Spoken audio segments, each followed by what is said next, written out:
Bonjour, je suis la psychologue Yulia Latunenko et aujourd'hui nous avons un sujet très sensible et sérieux. Il s'agit de la violence physique envers les enfants.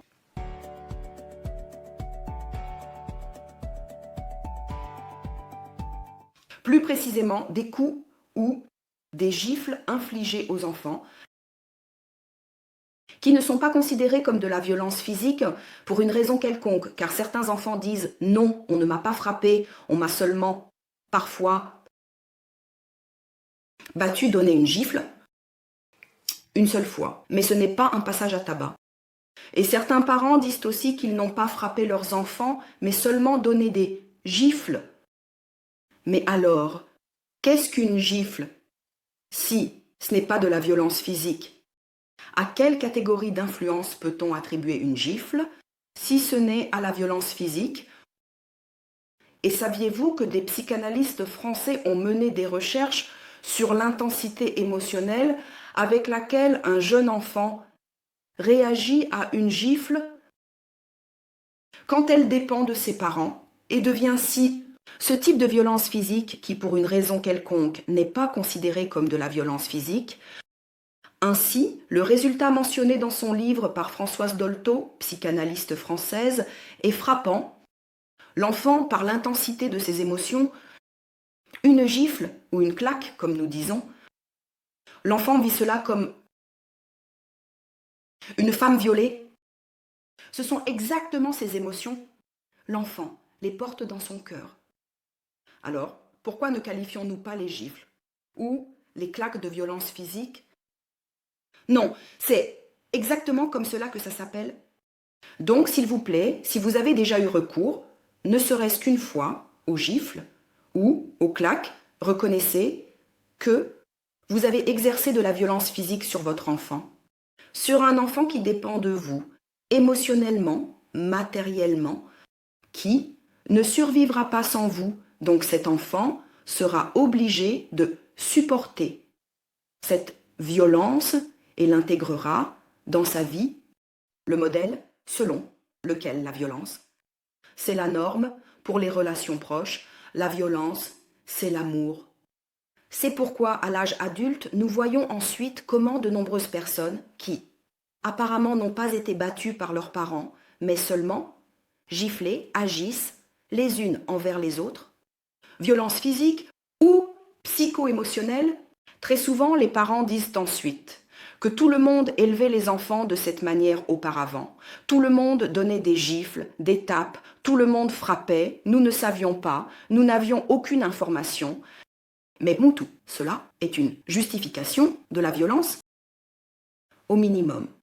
La violence est immorale car toute personne normale et saine sait que frapper un enfant ou un animal qui dépend de vous, c'est immoral.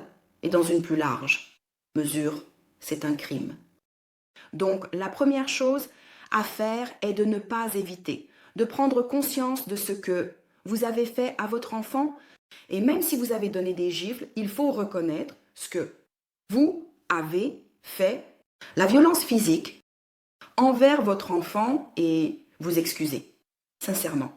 Vous excuser auprès de votre enfant, sans vous justifier, mais spécifiquement pour les cas dont vous vous souvenez précisément, ces cas où l'enfant était sans défense devant vous et vous causait un certain inconfort, parce que toutes ces bastonnades, gifles, tapes, n'ont qu'un seul but, que l'enfant devienne commode pour les parents, comme un petit chien, comme un chat domestique.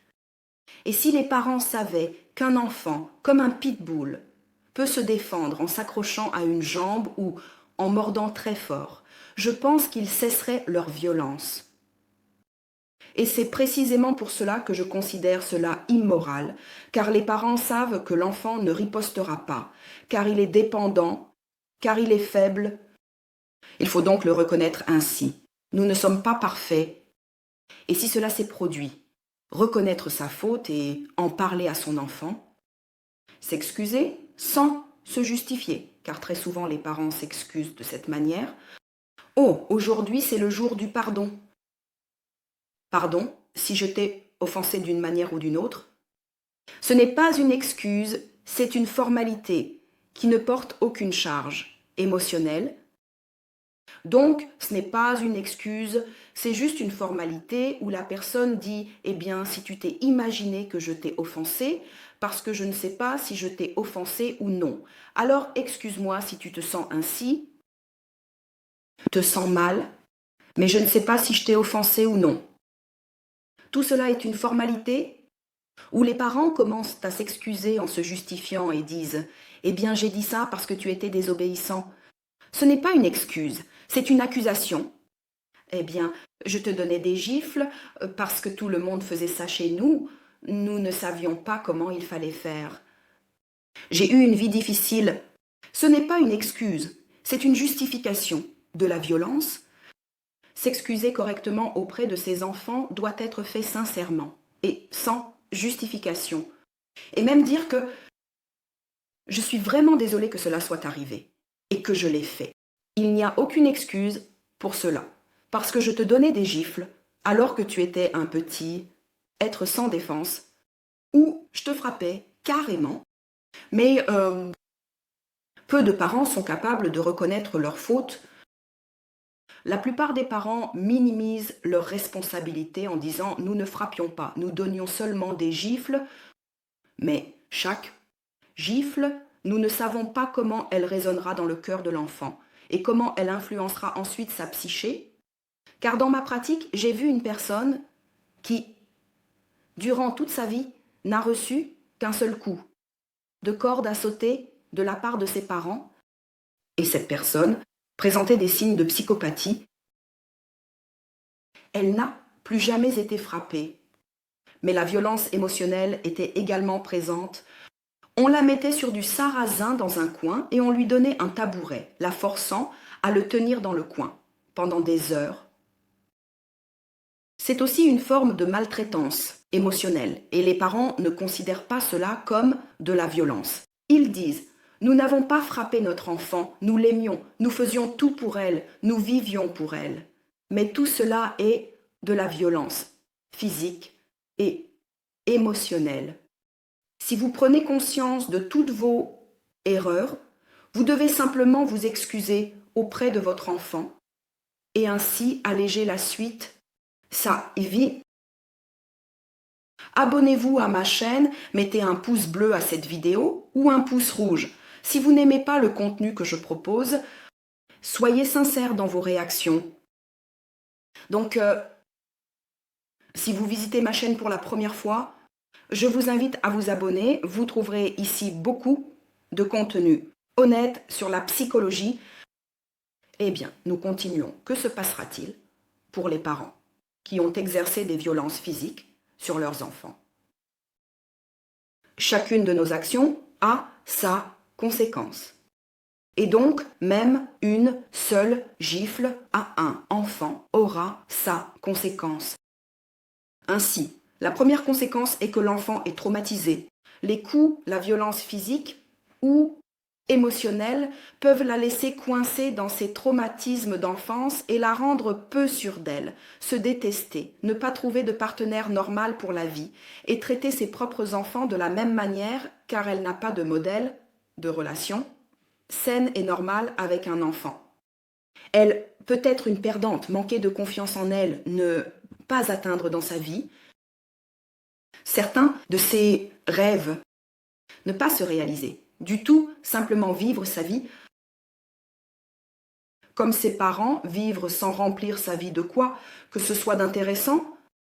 Et c'est précisément grâce à la violence physique et émotionnelle que cela arrive à l'enfant. Ce dont je parle maintenant, c'est un destin brisé. Voici quelle peut être la première conséquence pour les parents. Vous, en effet, lorsque vous frappiez votre enfant et donnant des conseils, vous ne vouliez pas briser son destin. Vous l'avez probablement fait pour aider l'enfant à grandir normalement, en bonne santé.